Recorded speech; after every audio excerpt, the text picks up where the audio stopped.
नमस्कार साथियों, इस समय हम लोग मौजूद हैं प्राथमिक स्वास्थ्य केंद्र बार में। प्राथमिक स्वास्थ्य केंद्र बार का हम लोग आप लोगों को आज हाल दिखाने के लिए किस तरीके से अपनी बदहाली पर आंसू बहा रहा है ये अस्पताल।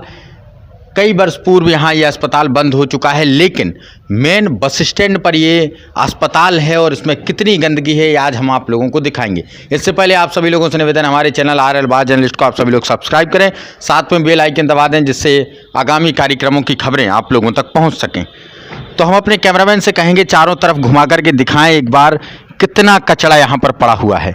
एक समय जो आप सामने देख रहे हैं ये गेट, यहीं से लोगों का आना हुआ करता था और यहाँ पर मैं अपने कैमरामैन से कहूँगा इस तरफ दिखा दें, यहीं पर आकर के लोग अपना इलाज कराते थे। इस तरफ दिखा दें कैमरामैन, जिससे पता चले कि लोग यहाँ से सीधे निकलकर इस तरफ आते थे और इन्हीं कमरों में वो अपना इलाज कराते थे। लेकिन गंदगी के अभाव में ये अस्पताल आज बहुत ही बेकार है। स्थितियाँ और परिस्थितियाँ बिल्कुल भी नहीं बदली हैं। आज तमाम जगह ये अस्पताल तमाम चीज़ों के लिए काम में आ सकता था, लेकिन उत्तर प्रदेश पुलिस प्रशासन, माफ़ कीजिए, उत्तर प्रदेश प्रशासन ने इसकी कोई भी देखभाल नहीं की, जिससे धीरे धीरे ये अस्पताल काफ़ी बिगड़ता हुआ चला गया। आज यहाँ की आप स्थितियाँ देख सकते हैं। ये शल्य क्रिया कक्ष था, ऑपरेशन थिएटर था, यहाँ पर ऑपरेशन हुआ करते थे। सामने भी आप देख सकते हैं ये नेम प्लेट लगी हुई हैं जो अधिकारी उस समय रहे होंगे। बाह्य रोगी परीक्षण यहाँ पर इसी कमरे में मुख्य डॉक्टर बैठा करते थे, जिसमें आज आप गंदगी का अंबार देख सकते हैं। इसमें हमने भी देखा है बचपन के दिनों में जब यहाँ पर इलाज हुआ करता था, लेकिन आज ये अपनी बदहाली पर आंसू बहा रहा है। पूरे अस्पताल के अंदर इतनी ज़्यादा गंदगी है जिसको देखकर कोई भी व्यक्ति बड़े ही उत्कृष्टता के साथ अपनी प्रतिक्रिया देगा। इस पूरे अस्पताल में इतनी ज़्यादा गंदगी है जिसमें चलना बड़ी मुश्किल की बात है। यहीं पर इलाज हुआ करता था, लोग आया करते थे। एक ये मेन डोर का गेट मैं आपको बता दूं, जो मेन बस स्टैंड के दूसरे कोने से ये गेट है जहां से सीधे लोग आया करते थे और यहां पर आकर के यहीं पर अपना इलाज कराया करते थे। लेकिन आज स्थितियां और परिस्थितियां बिल्कुल बदल चुकी हैं। चारों तरफ गंदगी का अंबार है। इन कमरों में जितनी गंदगी पड़ी हुई है, इससे साफ तौर पर एक बात समझ में आती है कि उत्तर प्रदेश सरकार ने बीते कई वर्षों में, चाहे समाजवादी पार्टी की सरकार रही हो, चाहे भारतीय जनता पार्टी की पूरी सरकार रही हो, किसी भी सरकार ने इस पर ध्यान नहीं दिया है। आज इस पूरे अस्पताल को अगर नई जिम्मेदारियां दी जाती, कुछ नया किया जाता, तो आज इसकी परिस्थितियां बिल्कुल अलग होती। लेकिन सरकार के माध्यम से ऐसे कोई भी इसको उपयोग में लाने का तरीका नहीं लाया गया, किसी भी तरीके से इसको उपयोग में नहीं लाया गया, जिसकी बदौलत आज कूड़ा और कचड़े से ये पूरा अस्पताल भर चुका है। आगे भी आप लोगों को दिखाएंगे। हम अपने कैमरामैन से कहेंगे सीधे चलते आएँ। देखिए और इस तरफ दिखाएं कि ये एक मेन कंपाउंडर का ये आवास रहा करता था और यहाँ पर इलाज हुआ करता था। लोग इन कमरों में इलाज लिया करते थे और आज इनकी स्थिति आप साफ तौर पर देख सकते हैं। पूरा अस्पताल भरा हुआ है। दूसरी तरफ मैं आप लोगों को दिखा दूं, ये डिलीवरी केंद्र रहा करता था, लेकिन आज अपनी दयनीय स्थिति पर आंसू बहाता हुआ पूरा ये अस्पताल नया है। हालांकि कुछ ज़्यादा पुराना नहीं है। जितनी उम्र इस अस्पताल की रही होगी, जो लिखा गया होगा उस समय, वो उम्र कम से कम यहाँ पर पूरी नहीं हुई है इस अस्पताल की। लेकिन फिर भी इसके बाद इस पूरे जर्जर अस्पताल में कहीं भी कोई भी व्यवस्था नहीं रखी गई है। इतनी गंदगी है। अमूमन इस गंदगी से कितनी ज़बरदस्त परेशानी यहाँ आसपास के लोगों को होती होगी। और मैं आपको बता दूं, मेन बस स्टैंड पर यह अस्पताल मौजूद है। यहाँ पर गंदगी आप लोग साफ तौर पर देख सकते हैं।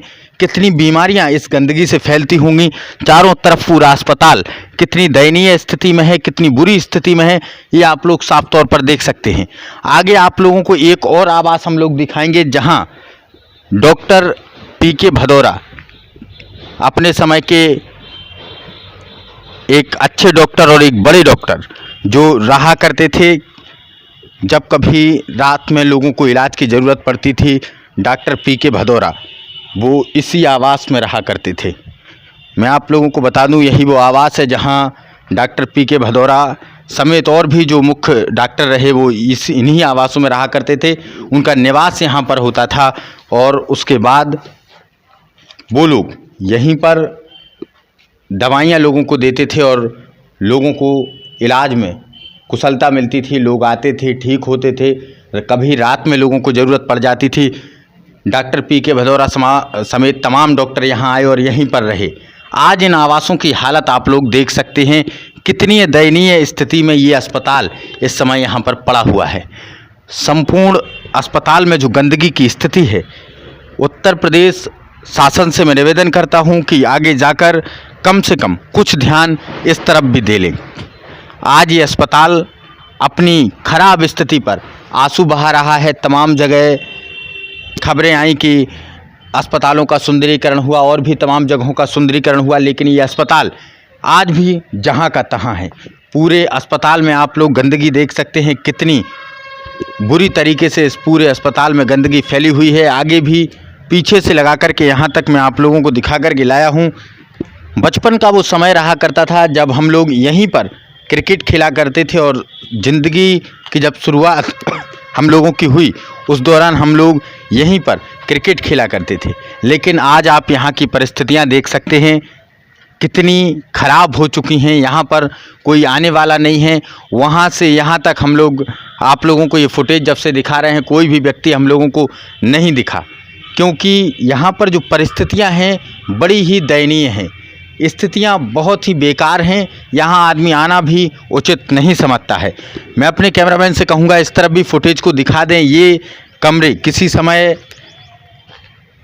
मुख्य रूप से डॉक्टरों के काम में आते थे, यहाँ पर डॉक्टर बैठते थे और आज यहाँ की परिस्थितियाँ आप लोग साफ तौर पर देख सकते हैं क्या परिस्थितियाँ बनाई हैं। और अगर इस अस्पताल में कुछ साफ सफाई होती, समय रहते काम करवाया जाता या आगे अब भी अगर काम करवा दिया जाए तो निश्चित रूप से काफ़ी लोगों को ये सुविधा होगी और तमाम यहाँ पर जो गरीब हैं, असहाय हैं, वो लोग रुक सकते हैं। अगर प्रशासन हरकत में आए और इस अस्पताल की साफ़ सफाई करवाए तो निश्चित रूप से वो तमाम गरीब जिनको अभी तक आवास नहीं मिला है, अभी तक वो सरकार से आवास की मांग कर रहे हैं, उन लोगों को रुकने की एक व्यवस्था हो सकती है।